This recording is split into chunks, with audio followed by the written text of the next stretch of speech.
திருப்பாவை பாசுரம் 6. பள்ளி எழுச்சி பாடல் வரிசையில இது 8வது பாடல். புள்ளின் வாய் கீண்டானை பொல்லா அரக்கனை. கிருஷ்ணன் பிறந்தது முதல் அவனை கொல்ல பல அசுரர்களையும் அரக்கியையும் அனுப்பி வைத்தான் கம்சன். 6வது பாட்டுல நம்ம பூதனையை பற்றி பார்த்தோம். அவ தாய் ஸ்தானத்தில் ஒரு நொடியானாலும் கண்ணனுக்கு பால் புகட்டியதால் அவளுக்கு தாய் என்ற ஸ்தானத்தை அளித்து பகவான் மோட்சத்தையும் கொடுத்தார். இப்போ பறவை வடிவத்துல வந்த பகாசுரனை பற்றி ஆண்டாள் இங்கே சொல்கிறாள். அந்த பகாசுரனோட வாயை பிளந்து கொன்ற கிருஷ்ணன் கிள்ளி களைந்தானை கீர்த்திமை பாடிப்போய். ராவணன் அப்படிங்கிற அசுரனோட 10 தலைகளையும் கிள்ளி கொய்த அந்த ராமாவதாரத்தையும் இங்கே போற்றுகிறாள் ஆண்டாள். பிள்ளைகள் எல்லோரும் பாவை களம் புக்கார். பாவை களம் அப்படின்னா பாவை நோன்பு செய்வதற்கான இடம். புக்கார்னா போய்விட்டார்கள்.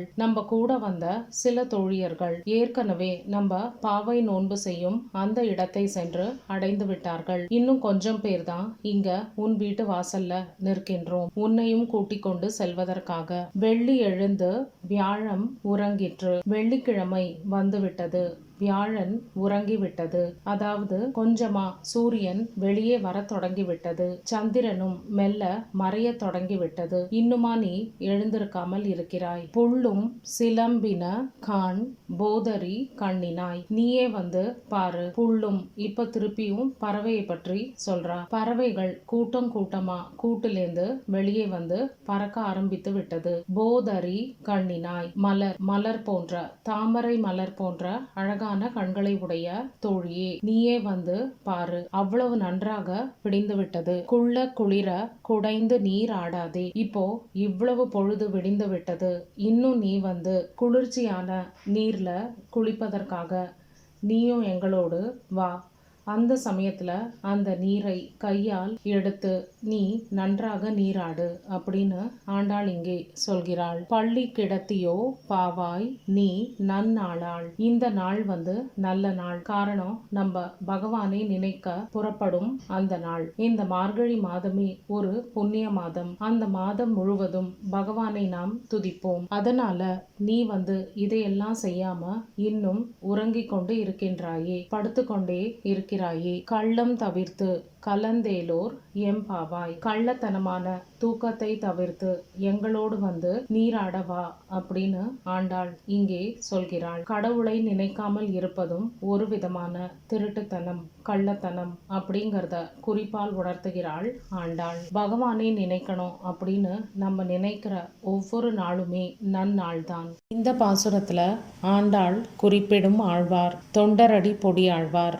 அவர்தான் சத் சங்கம் அமைத்து பகவானை, அதாவது பகவானுடைய பெருமையை பரப்ப வேண்டும் அப்படின்னு ரொம்ப முயன்றார். அதே மாதிரி இங்க ஆண்டாள் வந்து நாங்க தோழிகள் எல்லோரும் ஒரு அணி அமைத்து அந்த பாவை நோன்பை மேற்கொள்ள சென்று கொண்டு இருக்கிறோம். நீ மட்டும் இப்படி தனியாக உறங்கிக் கொண்டிருப்பது அழகல்ல அப்படின்னு சொல்வதனால் இது தொண்டரடி பொடியாழ்வாரை குறிப்பிடுவதாக சொல்லப்படுகின்றது.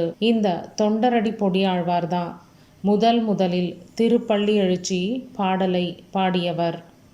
அன்று முதல் எல்லா வைணவ தலங்களிலும் இந்த திருப்பள்ளி எழுச்சிதான் முதலில் பாடப்பட்டு வருகிறது. திருப்பதியில ஆண்டாளோட திருப்பாவை பாடின அப்புறம் இந்த திருப்பள்ளி எழுச்சியை தான் பாடுகிறார்கள், ஒரு சுப்பிரபாத பாட்டை போல. இந்த தொண்டரடி பொடியாழ்வார் பகவானோட வனமாலையோட அம்சமாக கருதப்படுகிறார். இவர் எழுதிய மற்றொரு நூல் வந்து திருமாலை. புள்ளின் வாய் கீண்டானை பொல்லா அரக்கனை கிள்ளி களைந்தானை கீர்த்திமை பாடிப்போய். பிள்ளைகளெல்லாரும் பாவை களம்புக்கார். வெள்ளி எழுந்து வியாழம் உறங்கிற்று. புள்ளும் சிலம்பின கான் போதரி கண்ணினாய். குள்ள குளிர குடைந்து நீராடாதே.